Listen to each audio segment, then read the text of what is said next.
Hey, my Legion, how y'all doing today? Hey, I'm back with a movie review on the day it premiered on Amazon. The day it dropped on Amazon, a long-awaited sequel to Coming to America, the Eddie Murphy classic movie from 1988. Now, I was in the military. I was in the Army. Went there late November '87, basic and stuff, in AIT. And then when I came out of AIT, it was the summer of '88. And then, I was home for like 19 days, and then I went to permanent party in Germany. I remember this was the time when I still, you know, uh, mom and dad were living, separated and stuff like that, which is fine. And I remember mom used to take me out to the movies and stuff sometimes, along with my dad. And we went to see a bunch of movies. And then the one movie she took me see, I don't know if she took my sister to see it or not. I never heard of Coming to America. We're going to see Coming to America. I was okay. I never heard of it before. And there was an Eddie Murphy movie, and I never heard it. I didn't see any promotion for it or anything like that while I was in AIT. And and I really enjoyed it. I thought it was a great movie, great classic. I remember in Germany, I had a copy. I got a copy of it on tape. And I remember one friend, Rudy, Specialist Rudy, my friend, Specialist Brown, in Germany, and we both had the same silly type of humor. And then I saw him years later in Fort Detrick, Maryland. I went TDY there, which was really cool. Anyways, he liked the movie too, and he said it was filmed where he lived in Queens. He said he used to, that McDonald's was in McDougal's or McDowell's or whatever it was. He said he used to go to McDonald's all the time, and he said the hospital, Crossman or something like that, was the hospital he was born in. So I thought it was a really cool story. Well, anyways, I guess people like telling Eddie Murphy, we love Coming to America. Don't do a sequel to it. You'll ruin it. You'll ruin the movie. Well, they finally did a sequel. They said this is a worthy sequel. And it's coming with a to America, meaning instead of coming to America, coming to with a two in there. So in a way, it's a gag title. It's like, but you'll have to specify it's a sequel, though. But this title right there is a lie. He barely goes to America. The movie's an hour, 48 minutes. It's PG-13, though, even though there's some scenes that, it was close to being R. I don't know why they didn't go full R. The first one was rated R. I don't know, they're trying to appeal to more of an audience. But when Amazon did the Borat sequel, it was R rated. It could have been, and it had some raunchy stuff to it, it's a little more politically correct towards the end. But it was really good. And still funny. And this one, he's barely an American at all. And some of that stuff in America was like flashbacks from the original. Because someone was telling a story about him, and they showed flashbacks to the original one. Well, anyways, this one mostly revolves in his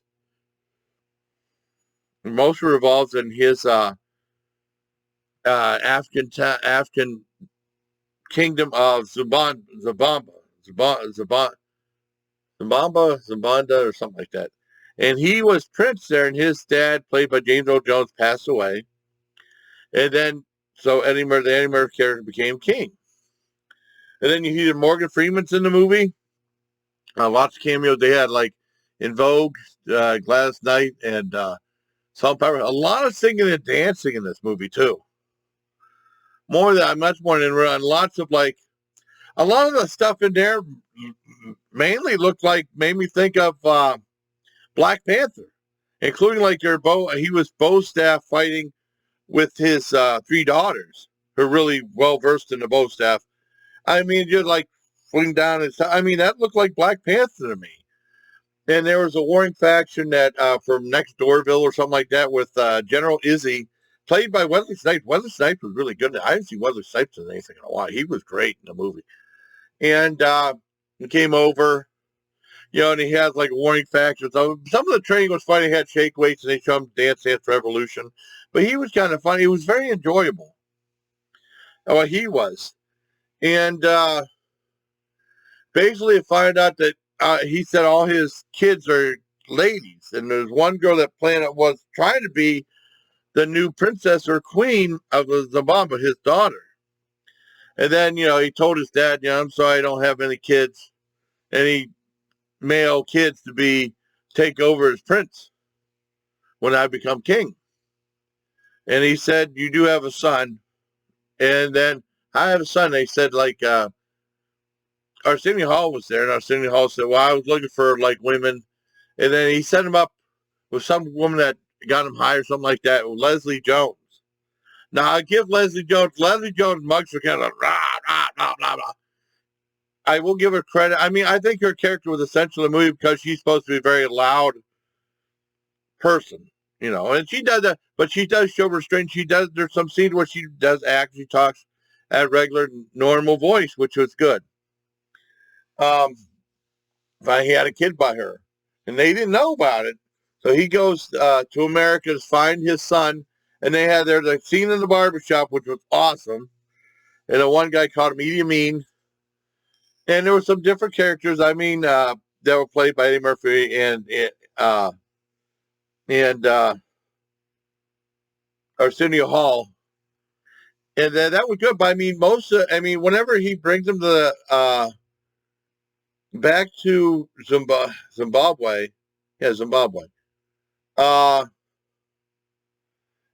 the movie started focused on him and him becoming a prince and him falling in love with one the girl who was supposed to groom him instead of now the general came and he had this girl that he wanted him to marry. He's like, oh my God, blah, blah, all lust and stuff. And then it became focused on that. And the second half of the movie, it just started to slow down, bog down. It just wasn't that funny. I mean, there's a few really funny scenes in it, but nothing like the original one. And like he said, the title's a complete lie. Why you go Coming to America? I got to explain it's a sequel.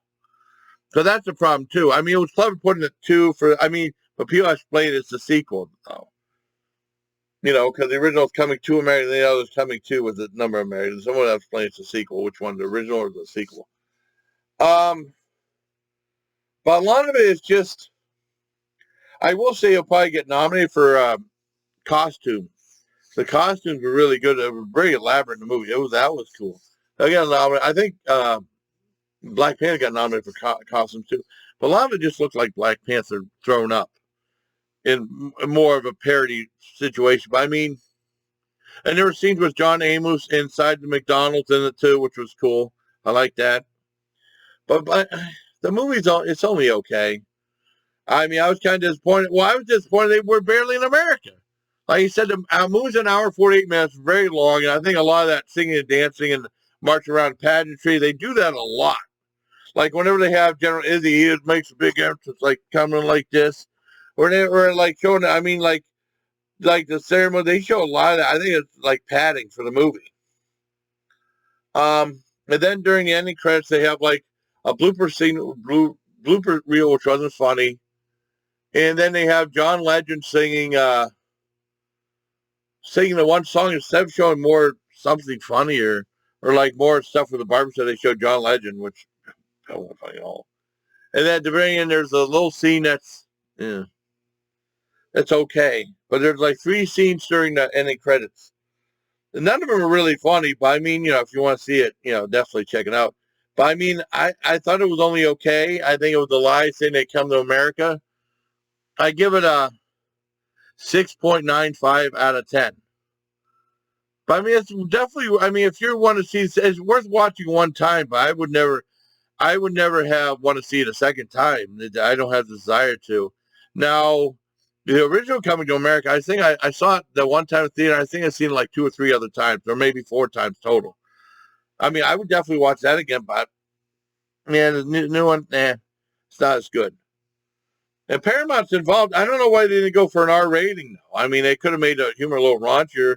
There's a little bit of raunchy stuff in it, but it's just like, it wasn't that good. Lots of, it's likable, but nowhere near like the original. So I hope you like this review, everybody. Till next time, please take care of my Legion. Read up, Luke.